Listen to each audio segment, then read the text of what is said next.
Welcome back to Zoran's Imagination and Hobbies. I have had a lot of requests from friends who say to me, I'm not a big sports fan, but I'm starting to, like what you're doing, and I want to learn more about sports and about baseball. But I see all those numbers on the board and you're rolling the dice, and I'm not really familiar with that type of hobby. So could you do some shows that explain what the numbers mean and how you got the numbers, why you do what you do? So I'm thinking, okay, that's not a bad idea. So let's go ahead and do that. So I'm going to go ahead and simplify everything from the very beginning, from the start. And it might take me, I'm not sure how many shows, probably 2, 3, 4 shows or whatever to finish the explanations. But I'm going to call this first show Part A.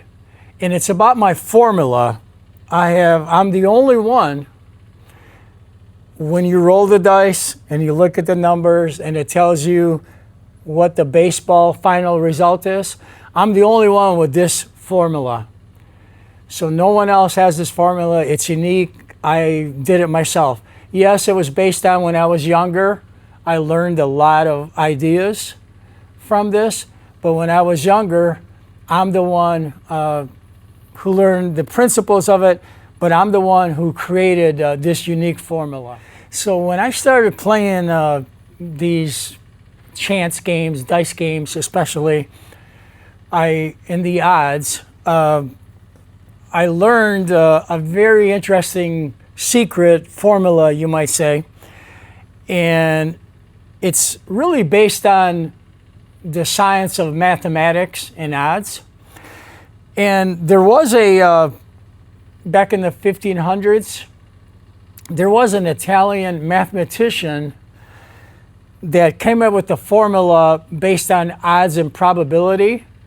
His name was Girolamo Cardano.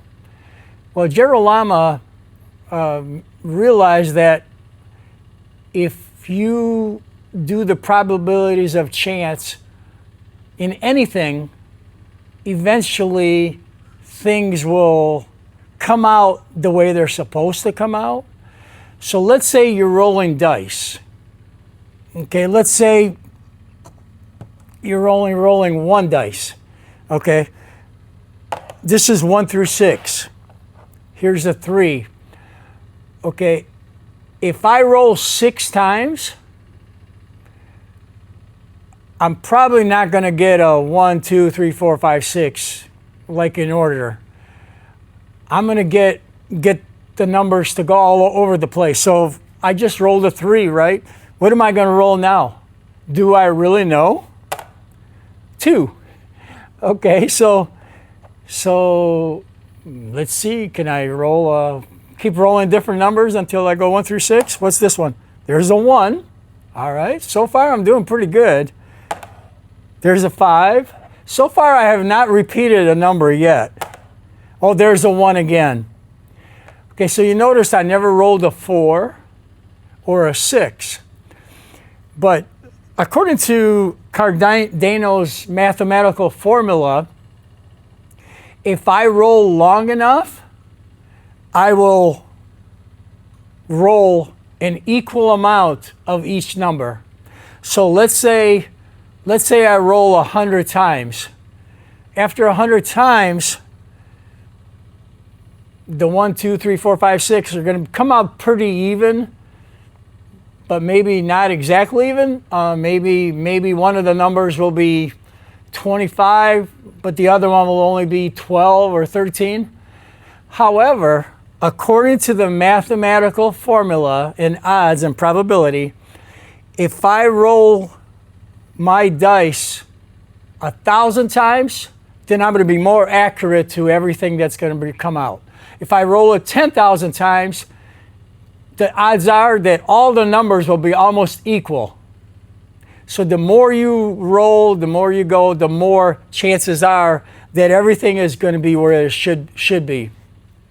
So when I make baseball, for example, with dice, I have to know in real life how often a home run is hit based on how many times the batter comes up to the plate, how often he hits a ground ball, how often he strikes out, how often he hits a fly ball, things like that. And so once I decide, it's kind of like on this paper right here, I kind of decide like, all right, how often does does the end result happen? So then I put down with my ink and paper the odds of how often that happened. And then I accordingly look at my dice and make the adjustment. Now for my game, for baseball, there can be maybe, 40, 50, 60 things that happen quite often. So I need my dice to come up with many different probabilities. So I decided, instead of doing one dice, because that's only like 1 to 6, I need a lot more odds than that. So I decided to go with 3 dice. So not from 1 to 2, but to 3 dice.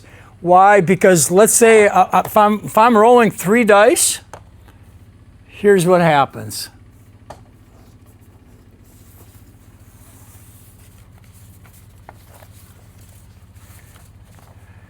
These papers here are all the chances with 3 dice.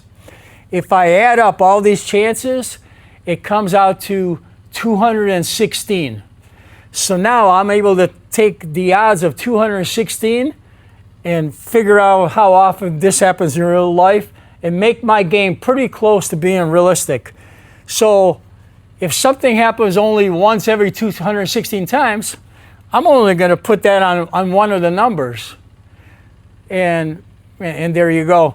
So on my next show, I'm going to tell you a little bit more about that, a little bit more about why I picked 3 dice.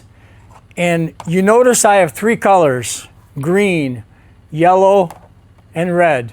So on my next show, which is part B, I will explain to you why I picked those 3 colors. Thank you very much for joining this show once again. Please subscribe and share and like.